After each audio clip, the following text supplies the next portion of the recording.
इस वीडियो को लाइक करें, हमारे चैनल को सब्सक्राइब करें और बेल आइकन जरूर प्रेस करें हमारी न्यू वीडियो सबसे पहले देखने के लिए। स्वामी को निशा खुआई स्त्री को दुष्कर्म कला संपर्कीय काका।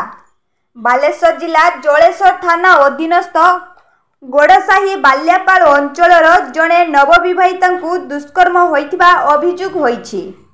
अभियुक्त जनक नवविवाहिता पड़िशा और संपर्कीय काका बोली जना पड़िछि। प्रकाश योग्य जे नवविवाहिता 6 मास तले विवाह होइथिबा बेले तांको आधार कार्ड रे किछि त्रुटि थिबारु दुष्कर्म अभियुक्त जनक एहा ठीक करिदेबे बोली कहिथिले। गतकाली नवविवाहिता और तांको स्वामी को एक बाइक रे पाख सिंगला बाजार को नहीं जाइथिले।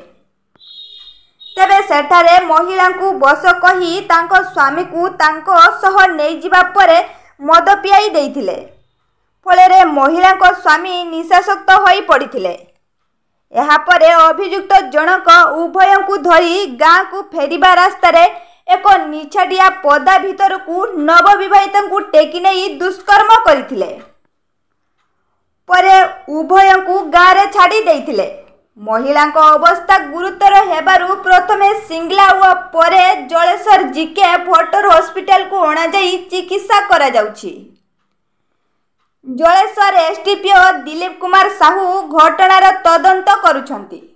कोन घटना है सर? घटना माने हमर आधार कार्ड रिंग पे जाइतिले सिंगला जाइतिले से काका को गाड़ी मागी देने से कहले ठीक अछि मु गोटे जगह को आइतिनी हम एडी जाउची देन गाटा नै जेबू देखि आसी तार आइले गाड़ी के निजे आइले कहले मु जिमी मु देन चलो तो गाड़ी से रंजन न दबे चलो बोले गोला पूरे सर ए बड़ा कटा मते नै कि बैंक तो ये करले से करे शनिवार दिन अपन आसुन देन हे जिवा आधार कार्ड देखि हमर बो को बैंक तर बसी देगी मते कहले आइडी जिवा मुनी केडी मु आको एकला छाडी कि जिमी नै ना से ताकर किछ बने तू आ नहीं जान मते दूरदर्शन नहीं कि मद कोई की टूल कर जंदी सेंस रो पूरा थिनी माने से मद खाई की सेंस पड़ीला पर मते कहले तू नाई कुड़ी तो मालिक को फोन करछि पैसा किछ दबु चला देख मु चलीला पर हमर बो को कहले से जाईछि राती होबो आउ तू पड़िया मु तुम नहीं कि घर तो छाड़ देई तांग गिनलीला पर रास्ता रे तांको ए बळिया घटना मु घर पहुंचला पर ए बळिया घटना से काका संपर्क हुअंतु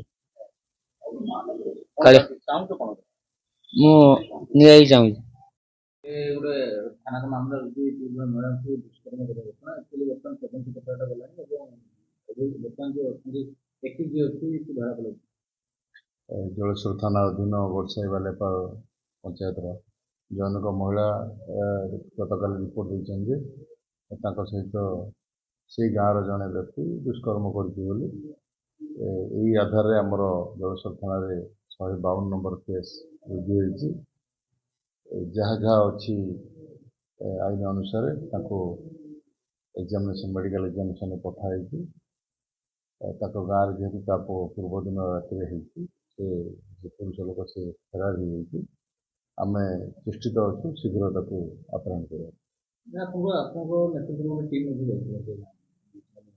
हाँ जेहेतु माने मो केस ये अच्छी से हिसाब से आम मुझे अन्य अफसर मैंने जाइए इनक्वारी अलरेडी चली सर्जना घटना ये सान भाई केस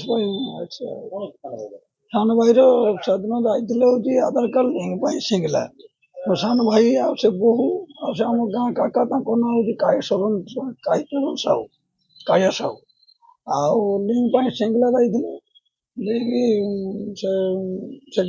लिंक वाला कहले आज हेनी तुम शनिवार आस से बो को सेठी बसी दे मो भाई आ काका की कुआड़े गले आसला दी जन सारा मो भाई पूरा मद खाई पूरा टूर देखिए मो भाई कहले बो को नाई पड़ी जाऊँगी हाँ तुम ये रुह मो भाई चलीगला से सन्देश बादिगलानी से काका कहले बहुत ना मो सांगे चल से बो राति गलानी पड़ी आसिले फोन फोन ना पड़ी आसिले काका कहले फोन मत मारी कहले तुम सांगे चली तो सागर आइले आम हासनपुर पदारे फाँका ସେ ଫାଙ୍କାରେ କି ତାଙ୍କୁ ସେଇ ଗାଡ଼ି ନେଇକି ଠିଆ କରିକି ତାଙ୍କ ପାଟି ବୁଝି ଧରିକି ତାଙ୍କୁ ସେ ବଣକୁ ମାନେ ଫାଙ୍କାକୁ ନେଇଗଲେ। ନେଇଯାଇ ଇଏ ବାରଣ କରିବା ସକାଶେ ତାଙ୍କୁ ଦଉଥିବ ତାଙ୍କ ସାଙ୍ଗରେ ବଳାତ୍କାର। ତ ନା ତାଙ୍କ ସ୍ୱାମୀ ସେତେ ନଥିଲେ, ସେ ନାଇକୁଡ଼ି ଦେଇଥିଲେ। ଆଉ ତ ଇଏ ତ ମଦ ଖାଇକି ବେହୋସରେ ଅଛନ୍ତି। ଆଉ ଇଏ ଏକା ବୋହୁ ଏକା ସିଏ କାକା ଏକା। ଆଉ ଇଏ ବାରମ୍ବାର ଚେଷ୍ଟା କରୁଛନ୍ତି। ସିଏ ବାରମ୍ବାର ଆମର ସାନକୁ କହିଲେ ଆମେ ତ ନା ନା ସେ କାକାଙ୍କ ସାଙ୍ଗରେ ଆସିଲେ। ସେ କାକା ନା ସେ କାକାଙ୍କ ସାଙ୍ଗରେ ଆସିଲେ ଏବେ ଆମ ଘର କତିରେ କି ସେ ରାସ୍ତାରେ କି ତାଙ୍କୁ ଛାଡ଼ି ଦେଇ ପଳେଇଲେ। ସେଠି ଯେତେବେଳେ ଆମ ଘର ସବୁ ଧରିଲେ, ମୋ ମା ପଚାରିଲେ ଯେ ଚୁପଚାପରେ ବସିଲେ। ମା ପଚାରିଲେ କଣ ହେଇଛି ଘଟଣା? ମୋ ମା ବଡ଼ ଭାଉଜ ସିଏ ତ ଏଇ କଥା କହି ପଚାରତେ ଅଟକେଇ ଦେଇଗଲେ। ଆମେ 108 ଡାକିକି ତାଙ୍କୁ ନେଇଗଲେ ଗୋଟେ ବସ୍ତାରେ ଯେତେ ସେନ୍ସ ଆସିଲା ଏଇ ସବୁ କଥାବାର୍ତ୍ତା କହିଲେ। ଆମର ଏଠି ଗାଁର କିଛି କହିଥିଲେ, ତାପରେ ହସ୍ପିଟାଲ ସବୁ ଏ କଥା କହିଲେ।